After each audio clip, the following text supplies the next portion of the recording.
What are aliens? Where do they come from? You've probably heard people give individual explanations for this before, but in this video I'm going to give you a comprehensive list that is every possible explanation for aliens that I've heard of in like the last 20 plus years, and I think this is going to be one of the most complete lists that you'll be able to find online. So the definition of alien in the dictionary usually refers to like people from another country, but the closest related to what we want is the one that says relating to or denoting beings supposedly from other worlds, extraterrestrial. However, I think this definition is even too narrow for what might actually be going on, because it assumes an extraterrestrial origin, but we'll get into that. So please watch through all of my possible explanations and then let me know in the comments which of these explanations for aliens you find is the most plausible. So the first explanation for aliens is kind of a null hypothesis. This is basically just aliens aren't real and they don't exist. So people that believe this are kind of like the atheists of the alien world. They think alien sightings are misidentifications of natural phenomenon or man-made objects. Either people are just making it up, they're seeing explainable things like the planet Venus, swamp gas, potentially on the extreme end, like classified government aircraft. They think crop circles are fake, abductions are just sleep paralysis. Basically, there's like a natural explanation for everything. And then sort of within this kind of still like a natural paradigm is that UFOs and aliens are all government hoaxes. So this is a theory that the government fakes alien encounters for various reasons, most obviously to kind of hide or deflect away from classified aircraft. Personally, I think there are too many stories that people have come out with for all of the alien kind of encounters to have been made up, and now even we have the US government coming out and acknowledging something weird is going on. So that's where we get into kind of like the stranger explanations, which is the rest of them. So the first and most obvious explanation for aliens is that they're a form of extraterrestrial life. This is basically what normies have heard growing up, which is, you know, aliens originate from other planets somewhere out there in other galaxies, maybe our galaxy. Then there's also theories that the aliens are working with world governments for technology exchanges. So there's these things called DUMBs, or deep underground military bases, where a lot of people think that the government is collaborating with aliens. Basically, the idea here is that world leaders have made deals for technology in exchange for letting the aliens kind of have carte blanche to do abductions or cattle mutilations. Like maybe it's like, okay, we'll give you a piece of technology every year, and in exchange we get to do 100 abductions or something like that. There's this idea that aliens may have intentionally crashed their UFOs into Earth to see their technology for us, so we can reverse engineer it. And that's how we've kind of, if you've seen technology like the last 20 years go crazy, we've got like Wi-Fi, cell phones, all this stuff that seems like it came out of nowhere. Some people think that those were kind of like reverse engineered alien technologies, and we may have even shot down some of these crafts ourselves with a scalar technology, or basically like EMP type stuff. Like I mentioned before, aliens could also be a cover for secret military projects, but this could go beyond just classified aircraft. It could be like a MK Ultra kind of thing, where they're like going into people's bedrooms at night and faking abductions to see if they can like kind of do psychological warfare to see if they can convince people that aliens are real and that kind of thing. Some people think that the military now has reverse engineered craft, so we can actually fly our own UFOs. So now some of the sightings are actually aliens, and some of them you're seeing just like government reverse engineered crafts that we've made ourselves. And there's even some theories that like in these deep underground military bases, the government is growing their own greys in labs now, basically in these like big, you know, like in The Simpsons, you see when they go up in the UFO, there's like the big tube full of water with people growing in it, that sort of thing. Of course, we gotta talk about the ancient aliens theories, or basically like the alien creation stories. This usually centers around the Sumerian idea of the Anunnaki, mixing kind of alien and early, like, I don't know if it'd be like Homo habilis or what specific, maybe Neanderthal DNA mixed with alien DNA is how they created humans, and that's basically, they say that's why there's a missing link, and we can't find what the missing link is. It's because it was aliens. Some of these Anunnaki are still here walking among us, people think, or there's people that have alien blood. Some people see these are like the Reptilians that are like the queen and like the world leaders and stuff that have reptilian blood are direct descendants from these aliens. You've also got these ideas that like aliens built the pyramids and they're responsible for much of the ancient world. You can look into like Tartaria and Mudflood, and specifically for the Anunnaki stuff, you can look into Zechariah Sitchin, Chariots of the Gods and stuff like that. That's kind of where the whole idea originated. But yeah, basically everything in the ancient world, people have an alien explanation for it. Then there's this idea that aliens are basically benevolent watchers or caretakers. They're kind of protecting humanity from ourselves and self-destruction. So they do stuff like interceding to prevent us from causing global nuclear war. So every time we've had like a close call in nuclear situations, people say that UFOs have been seen around military and nuclear facilities, and they even kind of like turn nukes off and on themselves, which is kind of alarming. And there is an interdimensional theory. This is basically the aliens come from other dimensions and enter our world through portals. This seems to be the case around like Stardust Ranch. There's these portals that are always seen opening in the sky and stuff comes through them. Or we may have even opened the portals ourselves. If you think of like the show Stranger Things, there's real life military bases like Montauk where supposedly this kind of stuff happens and all kinds of weird creatures come through. There's the possibility that aliens are tulpas or some sort of collective consciousness of humanity. So basically, because the idea of aliens are in movies and then just the human zeitgeist, then it becomes a self-fulfilling prophecy, and the human mind is strong enough that it actually creates and projects these aliens out into the world. We've got the idea that aliens are time-traveling humans from the future. There's people that think there are Earth-dwelling aliens that have always lived on Earth, possibly underground or in the oceans. And then there's more spiritual or mythological perspectives. So there's this idea of like trickster spirits. They're like a modern interpretation of fae or elves, and that's like people used to see fairies in the past, and now people no longer really see fairies except in like Iceland and stuff, and instead they started seeing aliens. So people think it was just like a natural transition of the same kind of phenomenon. There's an idea that aliens are demons or Nephilim from the Old Testament. They could be here deceiving mankind and world leaders. So everything from like channeled entities, things that you see in New Age spirituality, the kind of DMT entities that people see when they smoke DMT, or astral beings. These are all manifestations of aliens showing themselves to humanity. And to kind of counteract the demonic idea, there's also an idea that basically aliens are angels as they're portrayed in the Bible, and they're like messengers of God coming to us. Some people think that aliens are advanced AI that are created by an extraterrestrial civilization. So these AI entities might be just sent out exploring the universe on behalf of their creators. Those creators might not even exist anymore, and these things are just like out searching the universe and sending data back, which may or may not be getting to anyone.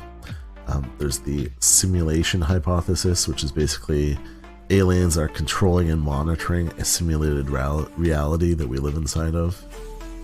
So that you can think of them as like the programmers or the administrators. I think in Gnostic kind of ideas they refer to this as the archons. Aliens could be a quantum entity, so they could exist in a quantum state that allows them to be in multiple places at once and kind of phase in and out of reality. That's why some people kind of connect other stuff like Bigfoot to the alien phenomenon as well, because they seem to have these supernatural abilities where they can just kind of appear and disappear and do all kinds of crazy stuff at will. There's the idea of universal consciousness.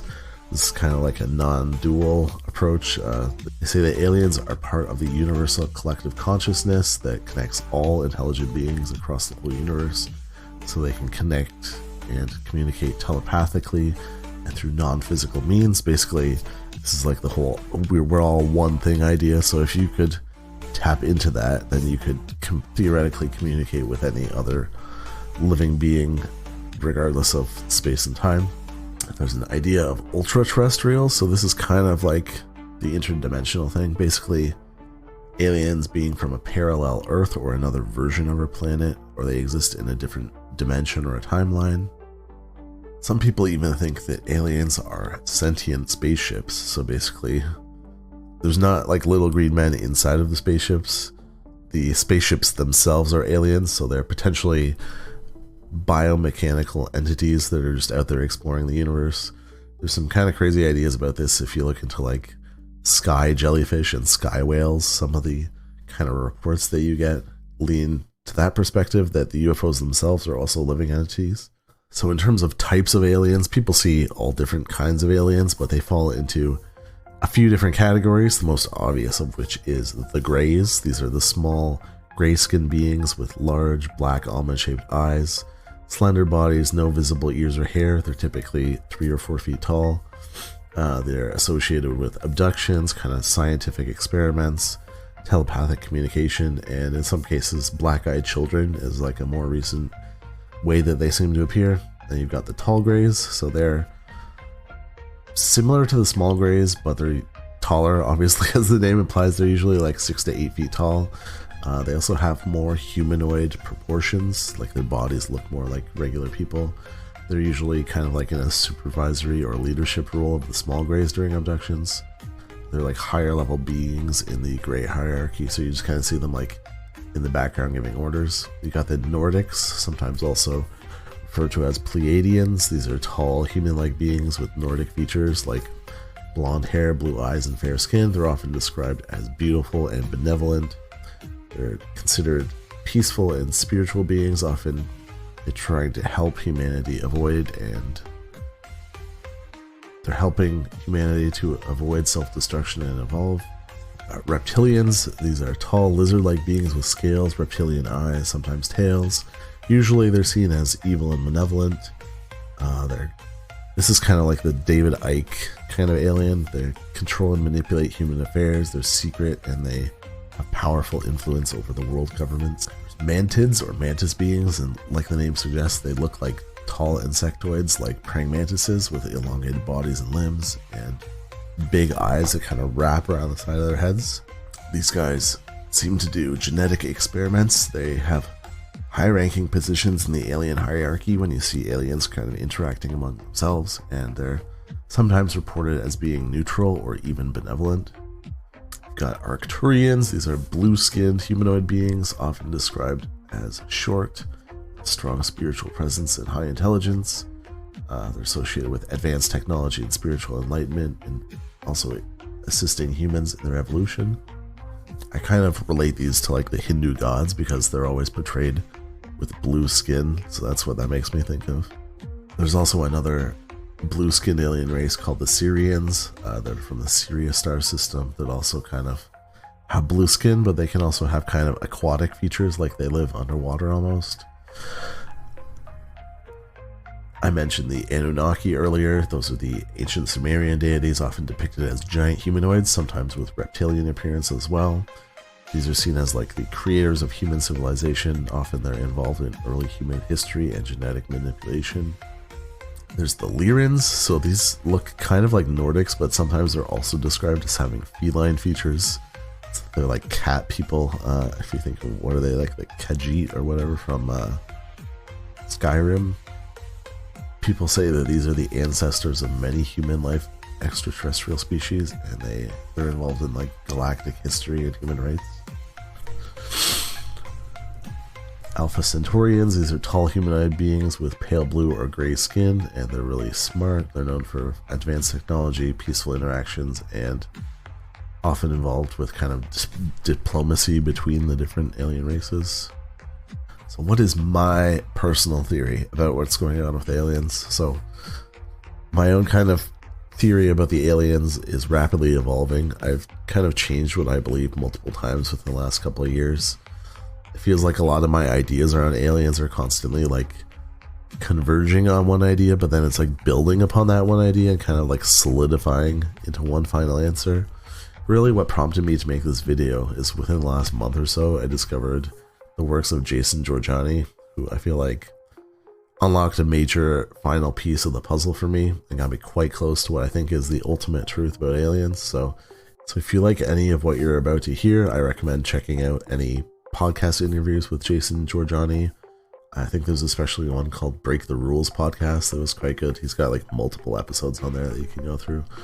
But anyways, here's what my current hypothesis about the aliens is. So most of the alien phenomenon that we see today, like UFOs, aka UAPs, and abductions, are the result of time-traveling humans from the future. These time travelers are the Nordics. They're the tall, blonde humans that I described earlier, but they also employ the Greys to do much of their dirty work. So the Greys are basically like these robots or cybernetic entities that tend to do most of the work for the Nordics. So they go out and do most of the tasks, and you don't actually see the Nordics most of the time, but they're there behind the scenes. These Nordics have been with us for all of human history, guiding our human evolution.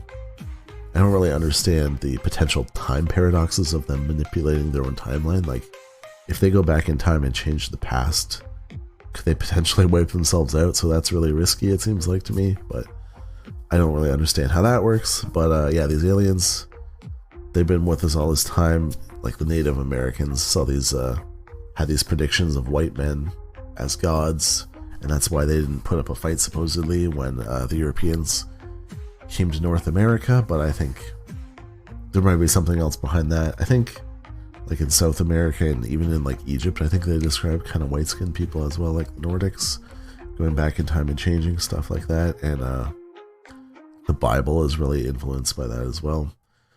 So Jorjani suggests that these time travelers are actually Nazis. So stick with me here. So he says that the Nazis weren't completely wiped out after World War II. Many of them went to South America or even Antarctica. And there are actually still Nazi sympathizers in world governments in the UK and the US, and organizations like the Thule Society, I believe it's called. Don't call me on that one. So these time travelers, they've set up permanent bases on Antarctica. The reason they do this is so they can kind of exist and observe us without messing up the timeline any more than they have to. If you look under Antarctica, it said that the lost civilization of Atlantis is down there.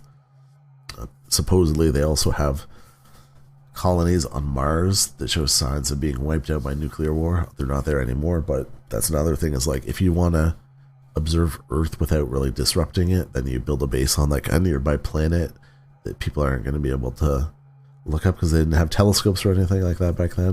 The theory is that these Nordics are here now because kind of something has gone wrong in their own timeline. It's stagnated their progress, so they want to kind of go back in time and change things so that they can progress further, and also kind of, as a consequence of that, kind of guide us towards creating our own society like theirs. A big way that these Nordics have presented themselves is as the Christian god Yahweh, Jehovah, whatever. They're responsible for these stories in the Bible, probably also like the Anunnaki for the Sumerians, the Vimanas in Hinduism. All of this is like going back to this one group of quote-unquote gods that has appeared to people throughout time. But these Nordics aren't the only alien force that I think is at work on this planet. There's also this kind of trickster nature entity that's at odds with what the Nordics are doing, and it's trying to push human evolution in a different direction. That's why the world is like so chaotic these days. So I see this kind of like trickster spirit as the god Pan, and what was portrayed, if you watch the series Hellier, which I highly recommend. I think it's on YouTube for free still. Maybe even something like Gaia, where it's the spirit of the earth itself. Basically, this whatever this entity is, that's like this nature thing, appears as weird stuff like fae folk, goblins, and mantid aliens to kind of give humans messages, and supposedly maybe kind of like is at war with the Nordics somehow.